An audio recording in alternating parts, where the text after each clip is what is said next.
I never thought my life would end up as one of those stories you read online. You know the ones.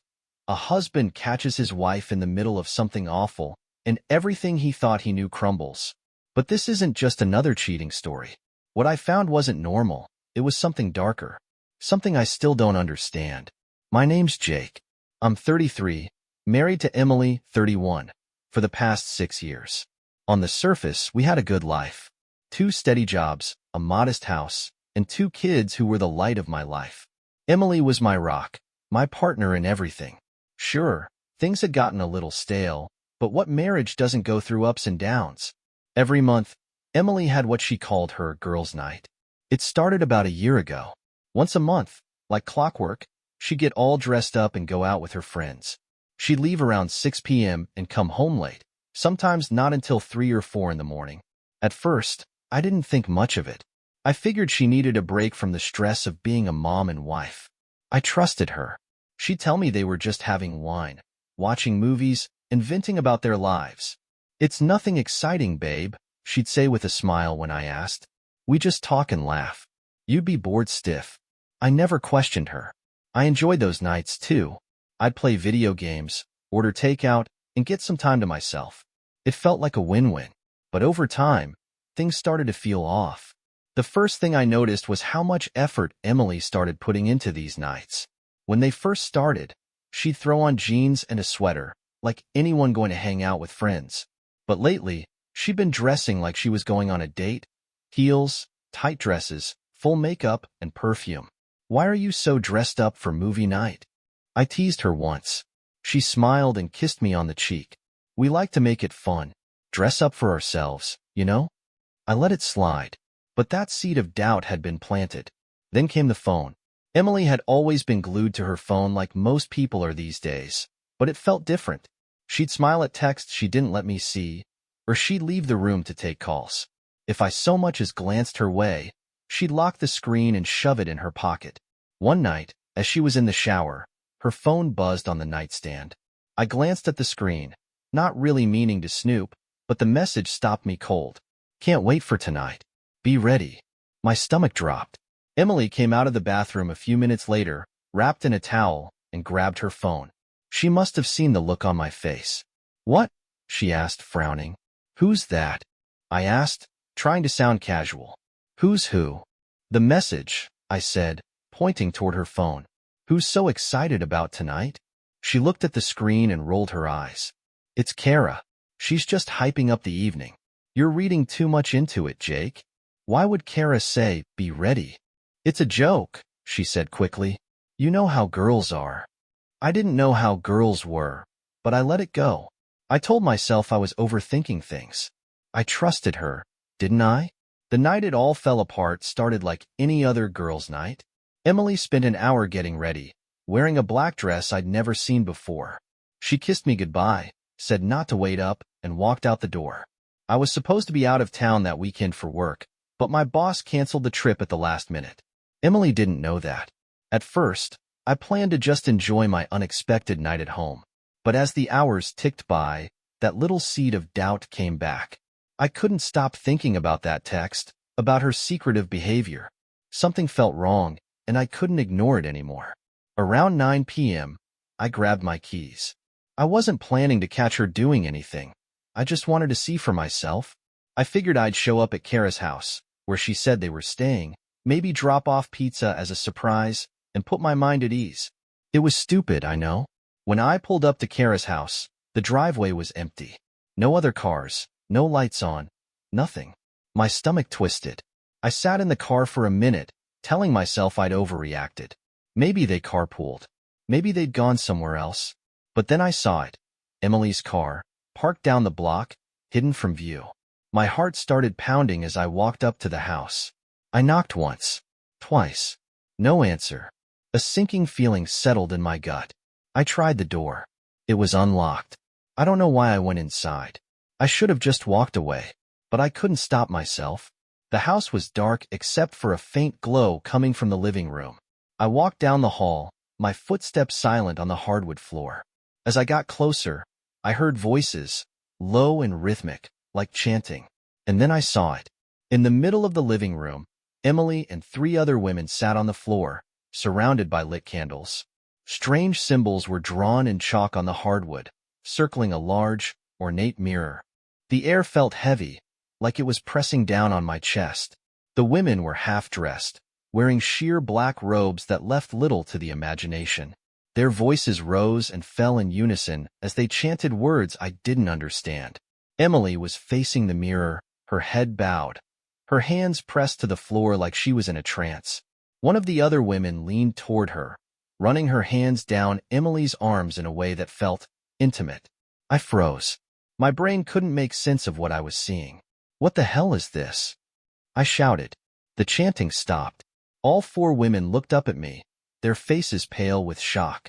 Emily's eyes went wide, and she scrambled to her feet, pulling the robe tighter around herself. Jake, what are you doing here? What am I doing here? I shouted. What the hell are you doing? Emily stepped toward me, her face stricken. It's not what you think. Just please let me explain. I couldn't move. I couldn't speak. All I could do was stare at her, at the woman I thought I knew, as she stood in the middle of whatever the hell this was. And I knew, in that moment, nothing would ever be the same. Emily stood there, frozen, clutching that sheer black robe like it was armor. Her 3 friends sat motionless, looking as guilty as kids caught smoking behind the gym. The glow from the candles flickered on their faces, and the strange symbols on the floor seemed to hum. Jake, Emily said again, softer this time. Let me explain. Explain what? I snapped. My heart was pounding so hard I thought it might explode. What the hell is this, Emily? What are you doing here? What? I gestured wildly at the mirror, the candles, the robes. What is this? She flinched at my words, her eyes darting toward her friends. One of them, Kara, I think, stood up, her voice low and calm. He's not supposed to be here, Em. You need to talk to him, alone. Emily swallowed hard and nodded. Guys, can you give us a minute? Her friends exchanged uneasy glances, but started blowing out the candles. I just stood there, watching as they gathered their things, robes, books, candles, and slipped into another room. The symbols on the floor were smudged in their haste, and the air felt wrong. Emily turned back to me, her face pale and tight. Let's sit down, she whispered. Sit down? I'm not sitting anywhere, Emily. Start talking, she sighed, running her hands through her hair. It's not what you think, Jake. It's not cheating. I barked out a bitter laugh. Not cheating? I just walked in on you and your friends half naked, doing God knows what. And you're telling me it's not cheating? It's not, she insisted, her voice trembling. It's a ritual, Jake. It's spiritual. Spiritual? She nodded, tears starting to fill her eyes. I know how it looks. I know you're angry. But it's not what you think. It's not about sex. Not really. I blinked at her, completely lost. Not really? You're serious right now? Emily sank onto the couch, burying her face in her hands for a moment before looking up at me. It's energy, Jake. That's all it is. We've been channeling energy through rituals to improve our lives. Luck, success, happiness, things we all needed. Energy? Rituals? Are you hearing yourself? You sound insane. I know how it sounds, she shot back, her voice rising. But it's real, Jake. It works. She started explaining, slowly, like she was afraid I'd bolt at any second. It started, she said, months ago. Kara had found this old book, something that dated back centuries, filled with rituals that promised to bind energy and unlock potential. At first, it was harmless, lighting candles, chanting, meditating together. But then it changed, I said quietly. Emily nodded, guilt written all over her face. Some of the rituals required intimacy, touch. It's part of how the energy works, Jake. There's no emotion in it. It's just physical. I stared at her, completely speechless. You expect me to believe that? That you're doing this for luck? For energy? And what? The sex part doesn't matter. It's not sex, she said quickly. It's not like that. It's connection. A way to focus our intentions and strengthen the ritual. I felt sick. My stomach churned as her words echoed in my head. Do you hear how insane that sounds, Emily? You're married to me. You're supposed to be faithful to me, not doing God knows what with your friends for some bullshit rituals. She stood up, tears running down her cheeks now. I wasn't trying to betray you, Jake. I did this for us. For you. For the kids. The rituals have been working. You can't deny that. What the hell are you talking about? Your promotion, she said, almost pleading. The raise. The kids' health. The way things have just fallen into place for us lately. Don't you think that's strange? That it all happened after I started this? I stared at her like she'd lost her mind. So let me get this straight. You're telling me you've been performing sex rituals with your friends to make our lives better? That's your big explanation? Yes, she whispered.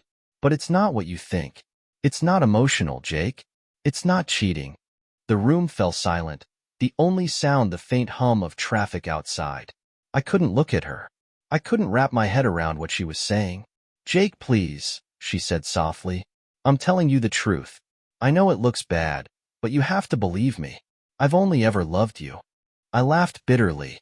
You're insane, Emily. This whole thing is insane. I left after that. I couldn't stand to be in that house for another second. I drove home, my mind spinning. Was this real? Was any of it real? The symbols, the mirror, the chanting. It had felt wrong. And what Emily had said about my promotion, about things falling into place, hadn't I thought the same thing recently? But that didn't justify what she'd done.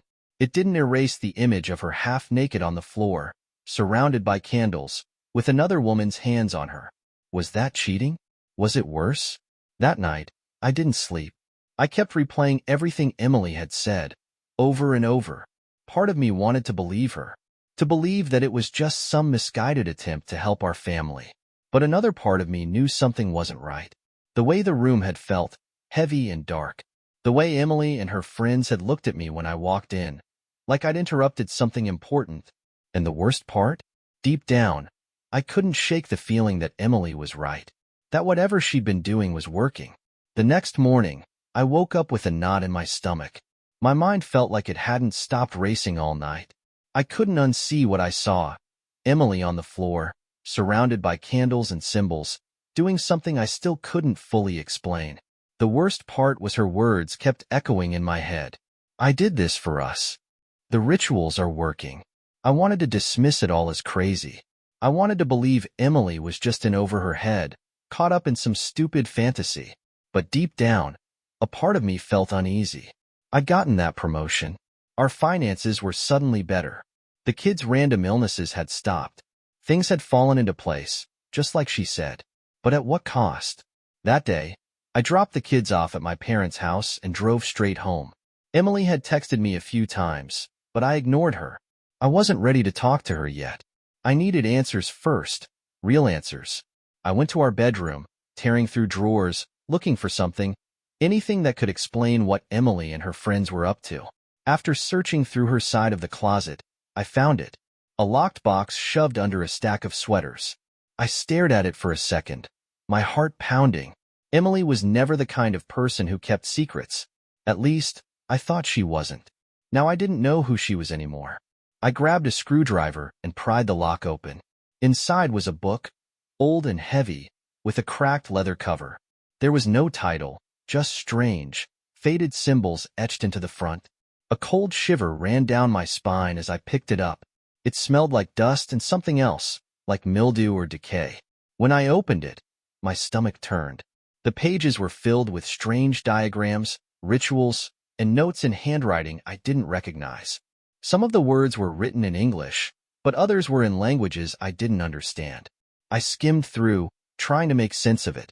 Some of the rituals were simple, candles, chanting, meditation, but others were different.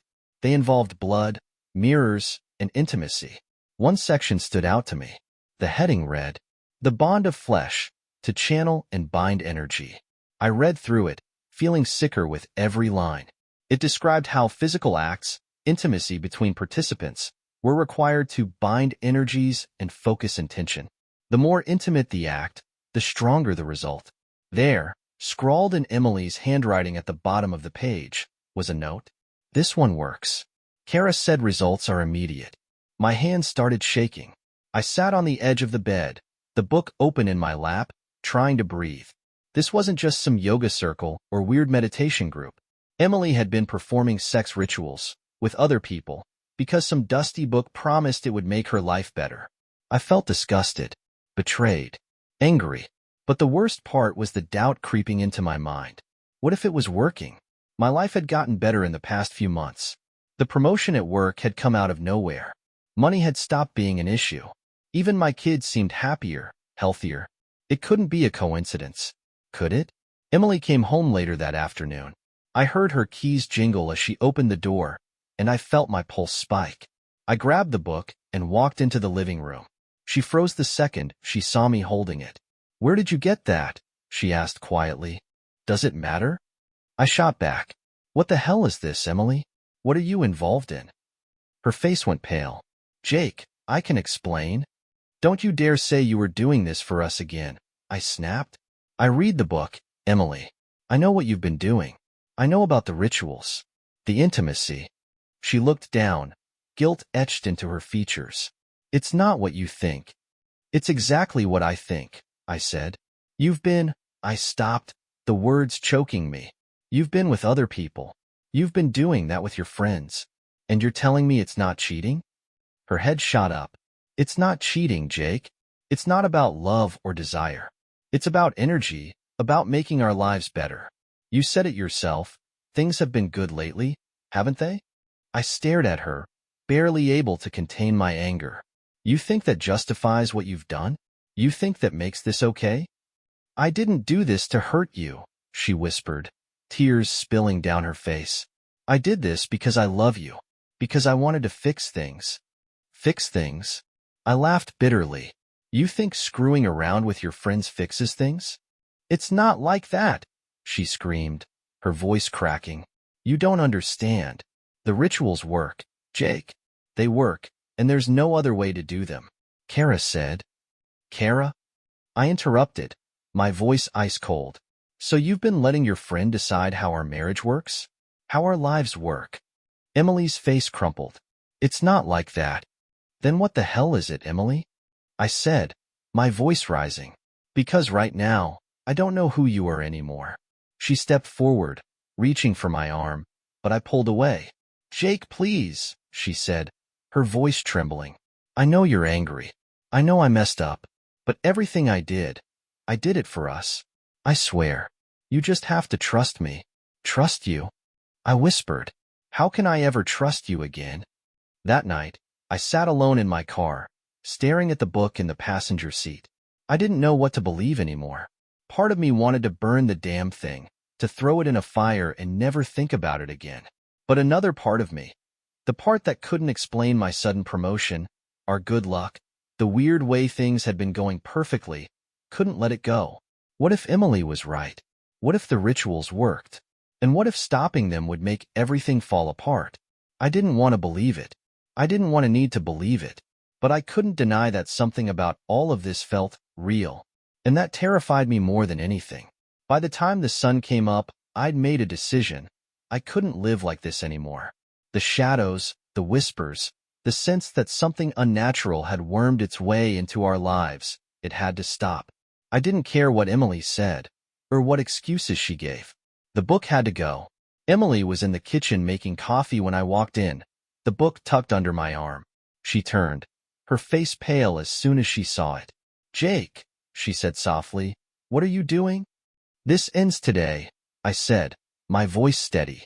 "I'm getting rid of it. I don't care what it's done for us, or how much you believe in it. This thing is evil, Emily." She took a step forward, her hands trembling. "You can't just destroy it. You don't know what'll happen." "I don't care," I shot back. "It's already happening, Emily. The shadows, the whispers. Our son seeing a man in his room? You think that's normal?" Tears filled her eyes. "Jake, please. Kara told me that destroying it." "I don't give a damn what Kara says," I snapped. "Look at what this has done to us. To me. You've turned our lives into a nightmare." Emily shook her head, panic flashing across her face. "Jake, listen to me. If you destroy it without closing the rituals properly, it could make things worse. You don't understand what you're messing with. I stared at her, stunned. You still care more about this thing than us? She didn't respond. I stormed out of the house, the book gripped tightly in my hands. I didn't know where I was going, but I knew I needed to destroy it. Burn it, bury it, something. I ended up at an old fire pit behind my parents' house. I piled wood inside, doused it in lighter fluid, and set it ablaze. The fire roared to life, crackling and spitting, as I dropped the book onto the flames. For a moment, nothing happened. I stood there, watching the leather curl and blacken, the pages starting to burn. Then I heard it, the whispering. It started faintly, like it was carried on the wind, but it grew louder, closer. The fire flared, unnaturally high, as the whispers turned into words. Words I didn't understand but could feel. The hairs on the back of my neck stood up, and my chest tightened, like something heavy was pressing down on me. And then I saw it. A shadow, tall, thin, and distorted, standing just beyond the firelight. It wasn't solid, but I could see the outline of its limbs, its elongated head, its hollow eyes.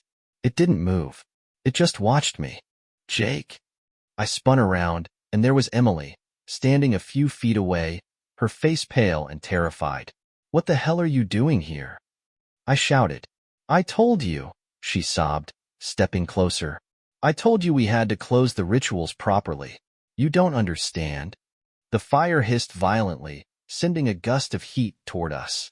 Emily gasped, grabbing my arm. Jake, we have to stop this. You can't just burn it. It's too late. The fire roared again, and I saw the shadow shift. It stepped closer, its form flickering like smoke.